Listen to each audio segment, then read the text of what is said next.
আমি অপদার্থ নই আদ্রিতা, তুমি আমার আসল পরিচয় জানো না। আমি রায়চৌধুরী পরিবারের ছেলে, কোম্পানির নতুন সিইও নীল রায়চৌধুরী। এক নিঃশ্বাসে নিজের মনের কথাগুলো আদ্রিতাকে জানিয়ে দেয় নীল। পর্ব ২, হাওয়া মোরগ। খবরটা জানার পর থেকে নীল ভীষণ খুশি। কিভাবে এই আনন্দ প্রকাশ করবে সেটা বুঝে উঠতে পারছে না। এই বাড়িতে এই সুখবর শেয়ার করার মতো নীলের আপন কেউ নেই। চিত্রা বুঝতে পারছিলেন জামাইয়ের আচরণে এমন কিছু পরিবর্তন এসেছে যার কোনো ব্যাখ্যা হয় না। সকাল থেকে সন্ধে হয়ে গেলেও জামাইয়ের ঘর থেকে বের হওয়ার নাম নেই। এদিকে বড় মাকে চিন্তিত দেখে অর্পিতা বিরক্ত হয়ে বলে, ওই অপদার্থের কথা ছাড়ো তো, খেতে এসো। আজ মেট্রোতে এসি থাকা সত্ত্বেও নীল উত্তেজনায় ঘামছিল। ময়দান মেট্রো স্টেশন থেকে আজ মেট্রোতে এসি থাকা সত্ত্বেও নীল উত্তেজনায় ঘামছিল। ময়দান মেট্রো স্টেশন থেকে Roychowdhury group of ইন্ডাস্ট্রিজের head office মাত্র ৫ মিনিটের পথ। নীল সেটা ৩ মিনিটেই পৌঁছাল। নীল রয়চৌধুরী সিটাডেলের বিল্ডিংয়ে পা রাখতেই কানাঘুষো শুরু হয়ে গেল। রিসেপশনে নিজের আসার খবর জানিয়ে লিফটে 24th ফ্লোরে এসে শশাঙ্ক রায়চৌধুরীর কেবিনের বাইরে গিয়ে বসে পড়ল নীল। এটা নীল না? নীলকে দেখে শুরু হলো ফিসফিস। একজন স্টাফ হেসে বলে, শুনেছি ও এখন বিপিএল কার্ড হোল্ডার। আর একজন স্টাফ বলে, নির্ঘাত ঠাকুরদার কাছে টাকা চাইতে এসেছে, অথবা চাকরি। নীল চোখ বন্ধ করে ওকে নিয়ে হাসাহাসি শুনছিল।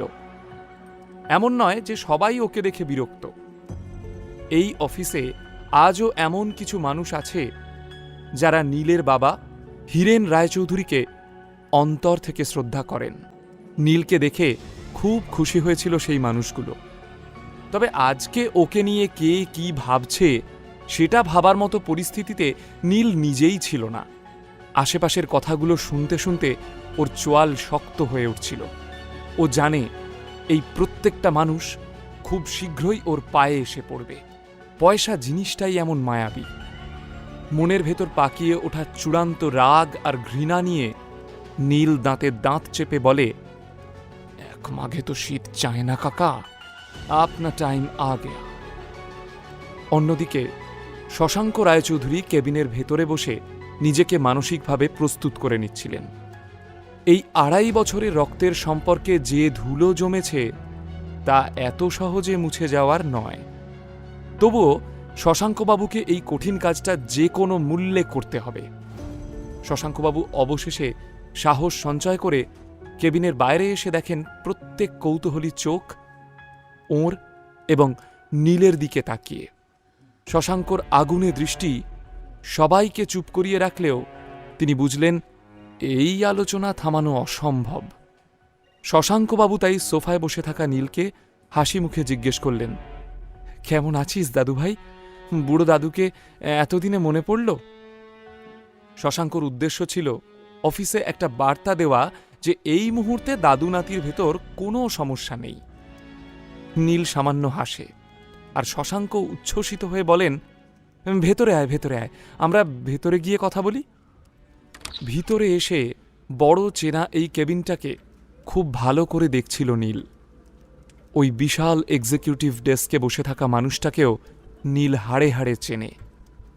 শশাঙ্কবাবু মৃদু হেসে নাতিকে বলেন, এই ২.৫ বছর তোর কথা আমার প্রত্যেক মুহূর্তে মনে পড়ত। রোজ তোর সাথে দেখা করব ভেবেও পিছিয়ে আসতাম। আসলে সাহসে কুলাতো না রে দাদু ভাই। ঠান্ডা গলায় নীল বলল, ভনিতা না করে বলেই ফেলুন আপনার আসল উদ্দেশ্যটা। শশাঙ্কবাবু ধমক দিয়ে উঠলেন, এইভাবে কথা বলবি তুই তোর দাদুর সাথে? এই শিক্ষা দিয়েছে আমাদের পরিবার? শশাঙ্কবাবু ভেবেছিলেন ছোটবেলা থেকেই শান্ত নিরীহ মৃদুভাষী নীল এই ধমকটা খেলেই ভয়ে কুঁকড়ে যাবে। সেই সুযোগে নিজের কার্যসিদ্ধি করে নেবেন শশাঙ্কবাবু। কিন্তু কার্যক্ষেত্রে হল উল্টোটা। নীল বিষাক্ত দৃষ্টিতে শশাঙ্কবাবুকে দেখে বলল, আপনি এই পরিবার পরিবার ড্রামাটা চালিয়ে যান, আমি উঠলাম। যাস না প্লিজ দাদুভাই। নীলকে উঠে যেতে দেখে শশাঙ্কবাবু রীতিমতো মিনতি করে উঠলেন। শশাঙ্কবাবু বুঝলেন ধমকে কাজ হবে না। সময় আর পরিস্থিতি অনেক বেশি কঠিন করে তুলেছে নীলকে। শশাঙ্কবাবু মাথা নিচু করে বললেন, শোভাবাজারের একটা এঁদো গলিতে এই ব্যবসা শুরু করেছিলাম। অনেক খেটে বাড়িয়েছিলাম ব্যবসাটা। তবে এই ব্যবসার প্রকৃত উন্নতি হয় তোর বাবার অক্লান্ত পরিশ্রমে। এই কথাটা অস্বীকার করা যাবে না যে এই বিজনেস এম্পায়ার তোর বাবার অধ্যাবসায়, মেধা আর বুদ্ধির ফল। নীল বিদ্রূপ করে বলে, অবশেষে স্বীকার করার জন্য ধন্যবাদ। এবার বলুন আমার থেকে কি চান? শশাঙ্কবাবু এবার বিশেষ রাগঢাক না করে একেবারে সরাসরি বললেন, আমি চাই তুই এই বিজনেস জয়েন করে তোর কাকাকে হেল্প কর। আমার কাকা মানে আপনার ছোট ছেলে ধীরেন রায়চৌধুরী? নীল ভীষণ শান্ত গলায় জিজ্ঞেস করল, যাকে আপনি কোনো যোগ্যতা ছাড়াই এই কোম্পানির সিইও বানিয়েছিলেন, আর যে মানুষটা এখন আপনার এই সাধের বিজনেস এম্পায়ারকে ব্যাংকরাপ্ট করে দিচ্ছে, তাই তো? শশাঙ্কবাবু একটু কঠোরভাবে বললেন, ও তোর গুরুজন। গুরুজনকে সম্মান দেওয়ার শিক্ষা আমি ধীরেন রায়চৌধুরীর থেকে পাইনি। শশাঙ্কবাবুকে কথার মাঝখানে থামিয়ে দিয়ে নীল ভীষণ রুক্ষ গলায় কথাটা বলে। শশাঙ্কবাবুকে নিরুত্তর দেখে নীল বলে ওঠে, তাহলে খবরটা সত্যি, তাই তো? আপনার অপদার্থ ছোট ছেলে সত্যি সত্যি কোম্পানিকে ডুবিয়ে দিতে বসেছে।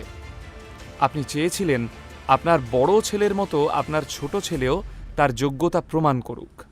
নীল একই রকম বিদ্রূপের হাসি হেসে বলল, একটু আগে আপনিই তো বললেন কাকার এই বিজনেসে একটাই অবদান, আর সেটা হলো বিজনেসটা ডোবানো।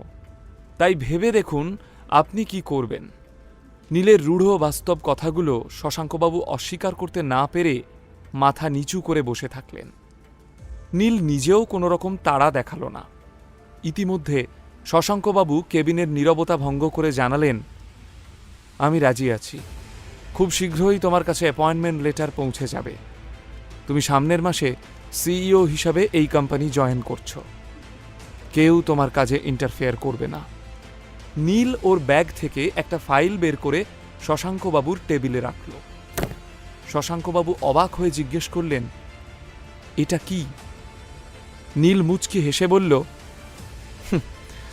আমার মন বলতো একদিন আপনি নিজের স্বার্থে আমাকে ডাকবেন, তাই এই এগ্রিমেন্টের ড্রাফটটা বানিয়ে রেখেছিলাম। আমাদের মধ্যে যা কিছু কথা হলো সেই কথাগুলো এইখানে লেখা আছে। আপনি পড়ে সাইন করে দিন। শশাঙ্কবাবু এতক্ষণে খুব ভালোভাবেই বুঝে গিয়েছিলেন নীলের মনের গভীরে জমে থাকা ক্ষত শুকোতে সময় লাগবে। তাই কথা না বাড়িয়ে সাইন করে একটা কপি নিজের কাছে রেখে ফাইলটা নীলের দিকে এগিয়ে দিলেন। নীল স্বস্তির নিঃশ্বাস ফেলার ভান করে বলল, যাক বাবা, এবার নিশ্চিন্ত হওয়া গেল। আসলে মানুষ ঠকে শেখে তো। নীল ফাইলটা ব্যাগে ভরে নিয়ে হাসি মুখে বলল, এখন আবার আমরা ফ্যামিলি হয়ে গেলাম। দরকার পড়লে ফোন করব, ফোন ধরবেন, আর যা করতে বলবো করে দেবেন। মনে থাকবে। আজ তাহলে আসি। নীল অফিসের বাইরে এসে রাস্তায় দাঁড়িয়েছিল। আজ অনেক দিন বাদে ও ভীষণ খুশি। 4 বছর আগে কলেজ শেষ করে ও যখন আদ্রিতার বাবার কাছে কাজ শুরু করে, তখন শুধুমাত্র আদ্রিতার বাবা জানতেন এই নীল রায়চৌধুরী আসলে রয়চৌধুরী গ্রুপের সিইও হীরেন রায়চৌধুরীর ছেলে। নীল আদ্রিতার বাবাকে ভীষণভাবে শ্রদ্ধা করত, আর আদ্রিতাকে তো ও প্রথম দেখাতেই ভালোবেসে ফেলেছিল। অথচ সেই আদ্রিতাকে বিয়ে করে গত 2.5 বছরে অপমান আর অবহেলা ছাড়া নীলের কপালে আর কিছুই জোটেনি। মেট্রো স্টেশনে এসে ব্যাগ থেকে ফাইলটা বের করে দেখছিল নীল। একবার ওর মনে হলো ছুটে গিয়ে আদ্রিতাকে চিৎকার করে নিজের আসল পরিচয়টা জানাক, কিন্তু নিজের শ্বশুরের বলা একটা কথা মনে পড়ে গেল নীলের। উনি বলতেন, মানুষ হলো হাওয়া মোরগ। হাওয়া মোরগ যেমন হাওয়ার দিকে ঘুরে যায়, মানুষও তেমনি টাকা দেখলেই টাকার দিকে ঘুরে যায়। তাই জীবনে মানুষ চিনতে হলে নিজের আশেপাশে টাকা পয়সা বইতে দিও না। নীল স্থির করে, এখনই না, এই খবরটা এখন চাপা থাক। আরও চেনা বাকি আছে, আরও জানা বাকি আছে। এদিকে বাড়িতে আদ্রিতা ওর মাকে জিজ্ঞেস করে, মা, নীল কোথায় জানো? কখন থেকে ওকে ফোনে ট্রাই করে যাচ্ছি, ফোন সুইচ অফ বলছে। চিত্রা ঝাঁঝিয়ে উঠে জবাব দিলেন, জানি না আমি, এই বাড়িতে কি কেউ আমার কথা শোনে? আমি তো তোকে সকালেই বললাম নীল কেমন অদ্ভুত আচরণ করছে। কাল সারা দিন কিছু খায়নি, সকালে ইম্পর্টেন্ট মিটিং আছে বলে তোর সামনে দিয়েই তো বেরিয়ে গেল। তখন তো তেজ দেখিয়ে কিচ্ছু জিজ্ঞেস করলি না। আদ্রিতা বিরক্ত হয়ে বলল, তুমিও তো জিজ্ঞেস করতে পারতে। চিত্রা একইভাবে ঝাঁঝিয়ে উত্তর দিলেন, সবার সব দায় কি শুধু মায়ের? মা কি বাড়িতে বসে সারা দুনিয়ার খবর রাখবে? আদ্রিতা রুক্ষ গলায় উত্তর দিল, আমি ভেবেছিলাম আজ ওকে সাথে নিয়ে অফিস যাব, ফাইলগুলো ড্রপ করে দেবে আর ফেরার সময় আমার নেকলেসটা জুয়েলারি থেকে নিয়ে নেবে, কিন্তু ওর তো কোনো পাত্তাই নেই। একটা দীর্ঘশ্বাস ফেলে আদ্রিতা বলে, মা, পৃথিবীতে এত মানুষ থাকতে তোমরা বেছে বেছে এই অপদার্থটাকে কেন আমার গলায় ঝুলিয়ে দিয়েছিলে বলো তো? চিত্রা শান্তভাবে বলে, যতই রাগ দেখাস না কেন, তুই খুব ভালো করেই জানিস তোর বিয়েটা আমি দিইনি, দিয়েছিলেন তোর বাপি। উনি এই ছেলের মধ্যে কি দেখেছিলেন সেটা উনিই ভালো বলতে পারবেন। ইতিমধ্যে নিজের প্রসঙ্গে হওয়া কথাগুলোয় কান না দিয়ে চিত্রার পিছন দিয়ে বেরিয়ে যাচ্ছিল নীল। হঠাৎই নীলকে দেখে আদ্রিতা বিরক্ত হয়ে বলে, কোথায় ছিলে? বিশাল বড় হনু হয়েছ নাকি? ফোন করে পাওয়া যায় না? আমি অপদার্থ নই আদ্রিতা, তুমি আমার আসল পরিচয় জানো না। আমি রায়চৌধুরী পরিবারের ছেলে, কোম্পানির নতুন সিইও নীল রায়চৌধুরী। এক নিঃশ্বাসে নিজের মনের কথাগুলো আদ্রিতাকে জানিয়ে দেয় নীল। নীল নিজের সত্যিটা জানিয়ে দিল আদ্রিতাকে। এবার তাহলে কি ঘটতে চলেছে? সিইও হয়ে কি পরিবর্তন আসতে চলেছে নীলের জীবনে? সত্যিটা জানার পর কি নীল আদ্রিতার বৈবাহিক জীবন ছন্দে ফিরবে, নাকি ঘটবে ছন্দপতন?